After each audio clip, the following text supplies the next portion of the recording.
Cosmeceutical is a cosmetic that's meant to have a therapeutic action. In other words, change the structural function of the skin. So examples would be tretinoin or retin. That was the first cosmeceutical, if you like, even though it's a prescription product. Cosmetics contain active ingredients and functional ingredients, and the functional ingredients are what gives the cosmetic its feel, its smell, its stickiness or smoothness. The active ingredients are what cause the claimed activity of the product. You know, like if it stimulates collagen and reduces wrinkles, that sort of thing.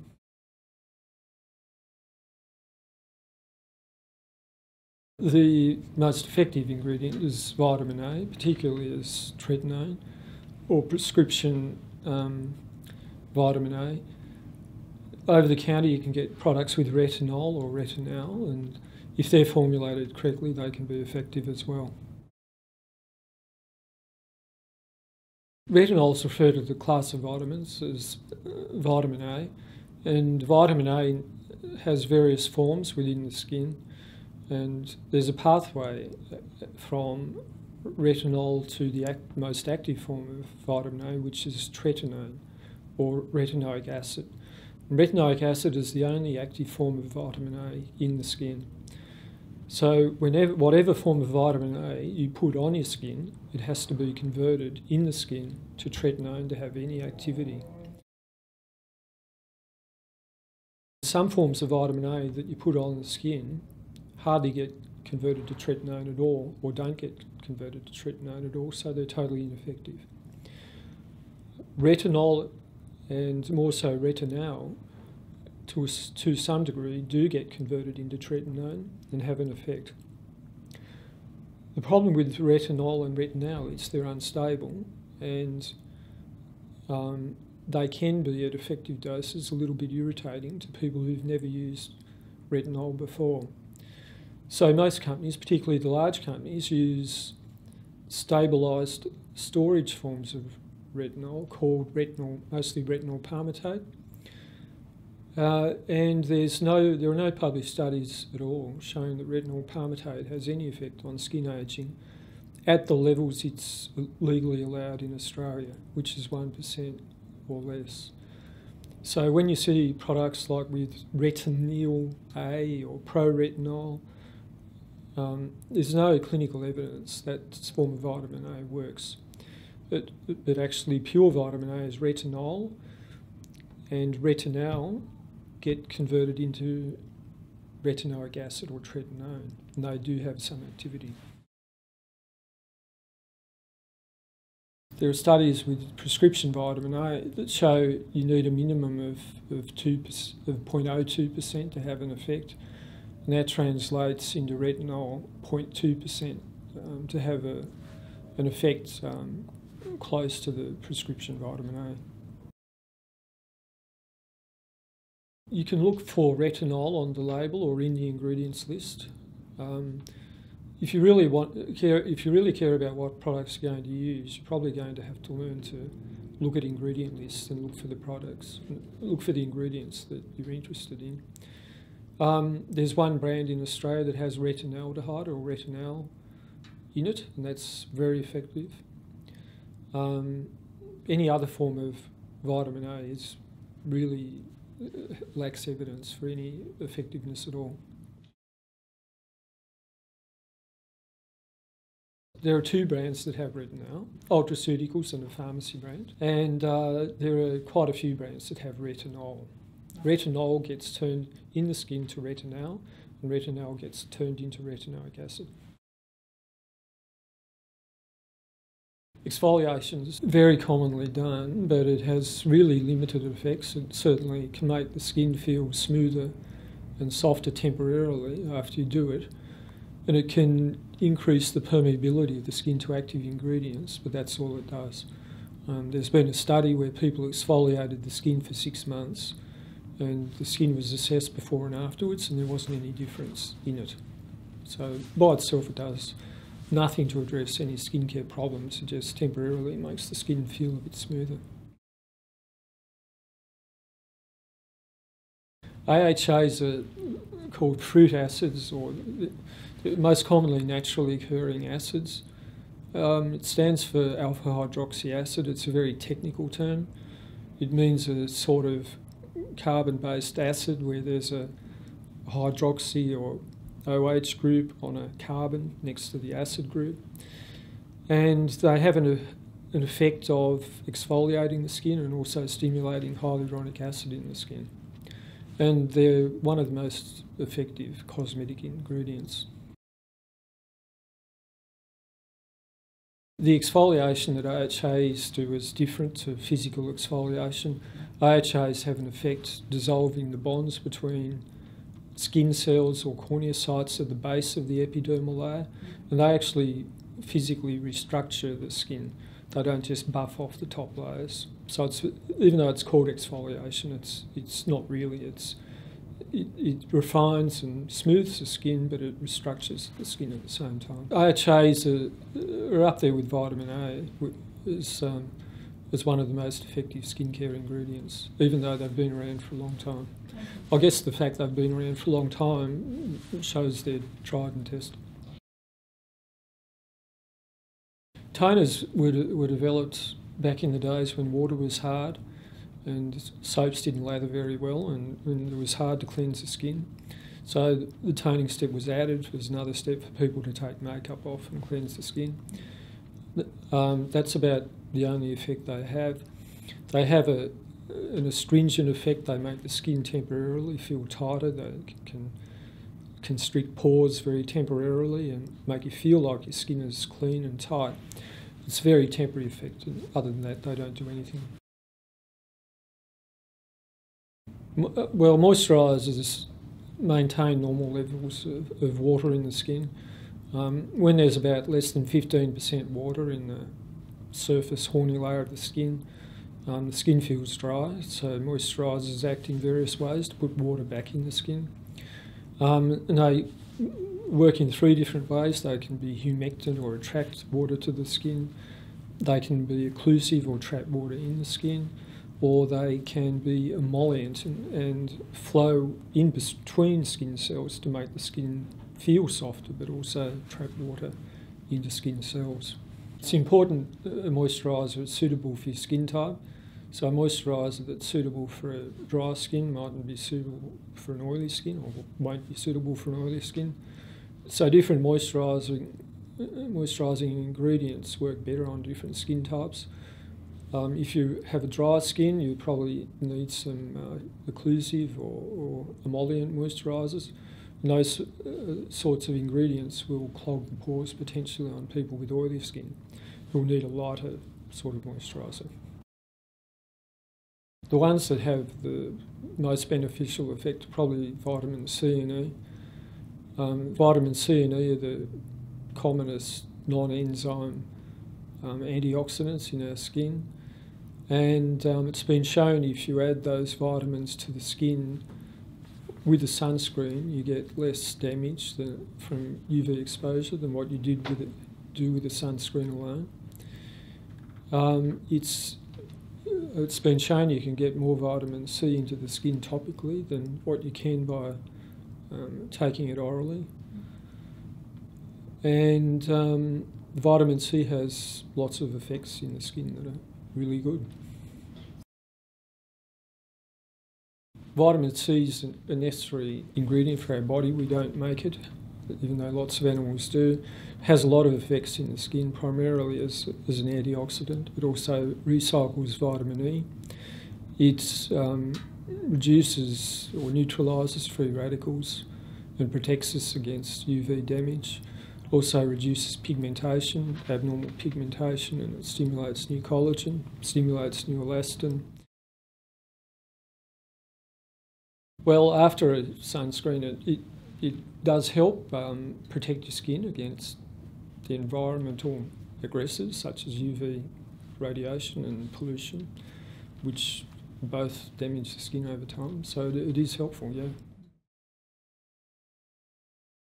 Well, it's really difficult. It's very difficult, and if I was a consumer, I'd have great difficulty as well. You should buy a product from a trusted brand, I imagine. If it's referred by your friends, that's good. You can do internet searches for reviews of recent reviews, not old reviews of the products. There are some vitamin C ingredients that are used that aren't very effective because they don't penetrate the skin. Vitamin C itself, pure vitamin C, is ascorbic acid. It's very unstable. It's very difficult to use in formulations. To stabilise it, you have to use quite acidic water-based formulations, otherwise it's unstable, and the mass market companies won't do that. Or you have to put it in a water-free cream, and that's not suitable for people with sensitive or oily skin. So most companies actually use derivatives of vitamin C, and some of those don't get into the skin. In fact, most of them don't. The only two that do are one's called ascorbyl glucoside, and another one called ascorbyl tetraisopalmitate. There's one more called ethyl ascorbate that gets into the skin. So the common one that's used is called magnesium ascorbyl phosphate. It hardly gets into the skin at all. You should look at the label and see if the ingredient is ascorbic acid, ascorbyl tetraisopalmitate, ascorbyl glucoside, or ethyl ascorbate. And I know that's a bit complicated, but it's really hard to describe how you should look for a vitamin C product. For the derivatives of vitamin C that work, it doesn't matter how it's carried. As I said, pure vitamin C needs to be in an acidic formulation, and you'll usually find that only in professionally recommended products. You won't find it off the shelf in pharmacies, for instance, because people have to be told not to overuse it. The side effect of using a vitamin C cream is due to the cream, not the vitamin C. Vitamin C itself doesn't have any side effects. Any product that treats wrinkles or reverses skin ageing won't have a significant effect until about 3 months. Sometimes you can notice a difference by about a month. It's very difficult, though, when you look at yourself in the mirror every day to appreciate any changes. So what you can do is take a photo of yourself in the same lighting, or notice a particular line. There's one company that used to put a diagram of a face on a leaflet in their products and asked you to fill out lines around your eyes that you noticed, so you could track their progress. If your friends comment you on your skin, that's sometimes helpful. Here at Cosmeceuticals, we have a clinical photography system, and we take photos of people before and after 1, 2, 3 months of use, so to get a very realistic, accurate view of what's happened to their skin. If you use a sunscreen every day, you want one that's suitable for your skin type. So if you have a dry skin, you want a hydrating sunscreen. It's important the sunscreen's broad spectrum, so it protects you against UVA, which are the photo-aging rays. And it's also important that it's SPF 30 or more. Otherwise, you just won't get enough UVB protection. UVB are the burning rays of the ultraviolet spectrum. And they go superficially, just into the epidermal layer of the skin. They cause skin cancers, but they don't cause photoaging. They don't cause photoaging so much. That's caused by UVA rays that go deeper into the dermal layer of the skin. And UVA rays need specific protection in sunscreens. The sunscreen ingredients that block UVB rays don't necessarily block UVA rays. So it's possible to have a high SPF sunscreen of 30 plus which doesn't block UVA rays much at all. You just should look for SPF 30 plus and broad spectrum.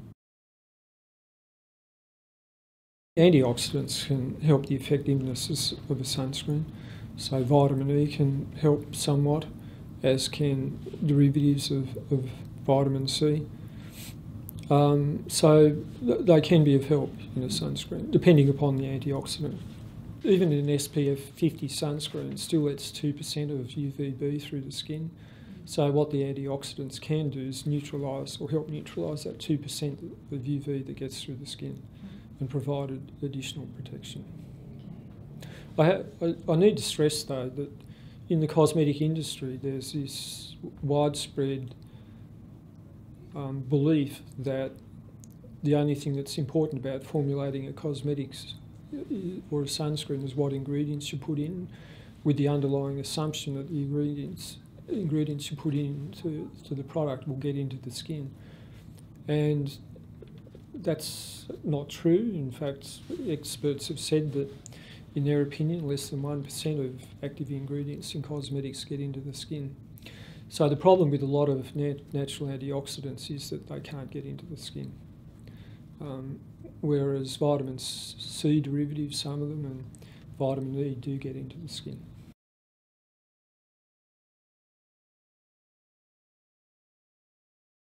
Sunscreens that claim that they let through UVB to not compromise the vitamin D production are based on the belief that if you just let a smaller part of the UVB spectrum through, that'll stimulate vitamin D without damaging the skin. And while on paper that might be true, I'm not aware of any in vivo studies that have shown that you can actually do that. It would be quite a balance thinking you can stimulate vitamin D without damaging the skin, and you'd really have to take blood levels of vitamin D and test that and see if the dose of UVB with that sunscreen that stimulated the vitamin D damaged the skin. You'd have to prove the vitamin D levels stayed the same, and I'm not aware that work's been done. Vitamin E is an important antioxidant in the skin. That's its main role. It's really it's an overrated vitamin. Really, doesn't have any anti-aging effect of significance other than reducing free radicals, and doesn't help scarring. Studies have shown that. And but it's good in sunscreens. It's good for a skin protectant. It's good with vitamin C. Vitamin C and vitamin E go together. Vitamin C recycles vitamin E, so if you put them both together, you get the best antioxidant protection. Niacinamide is one of the best ingredients for the skin. It's vitamin B3. It has lots of great effects. It stimulates collagen, it stimulates ceramides that moisturise the skin, it reduces fine lines, it reduces sallowness, reduces redness, reduces pigmentation, and it's a great ingredient. There have been a few studies published on it, and they've mostly used about 3%. You can use more, 5% or even 10%, but 3% is fine. You can use niacinamide in your product day or night. It doesn't make any difference. Very high concentration, some people think it might cause skin rashes, very rarely, but that's a pretty rare phenomenon and it's not totally substantiated. That's a really good question. It depends upon what the products, or what you want the products to do. So if you have any skin concerns like pigmentation or fine lines or loss of firmness, dryness, there are different products which will treat those things better than others. So it really means choosing the right product for your skin and thereby minimising the products you need. For instance, if you have fine lines and dryness from photoaging, a vitamin A product over time will help that. and that's the most important thing for you to use at night. If you want to do more than that, if you want to get more results, faster results, you can add other things to it. You can add a vitamin C or a niacinamide product. Low molecular weight hyaluronic acids are very effective ingredient that can get into the skin and plump the skin up as well. Cosmeceuticals, we have a very popular product that's got niacinamide and low molecular weight hyaluronic acid, and that's quite effective at renewing and plumping the skin and reducing redness. So in the morning you can use a treatment product in your sunscreen. At night time a treatment product and a moisturiser. In the morning you can combine, or there are products that combine a moisturiser with a sunscreen. They're our most popular products. Well, peptides are chains of amino acids, and they have different functions in the skin. They can either be messengers or carriers, and most commonly as messengers, and they signal the body or the skin to do different things. And the most widespread peptides that have the most written about them independently in the literature are a fragment of collagen, a peptide called GHK, or another peptide that we call microelastin, which is a fragment of the elastin molecule. And those peptides are written about in published scientific papers that are associated with cosmetic companies. And they trick the body into thinking there's the collagen or elastin's broken down, and they stimulate regeneration of the skin. The problem with peptides at the moment is there's very little information in the literature about them. For most peptides, in fact the great majority, the only information about them is from the makers of the peptides, and that's really not enough to substantiate using them. Again, it's really difficult. If the peptide is a fragment of collagen or elastin, it can have an effect. There are other peptides that are blocking peptides that in the laboratory they'll block the secretion of muscle contracting agents and relax muscles. If they have any effect or how much effect they have when they're applied in vivo to human skin is a bit debatable.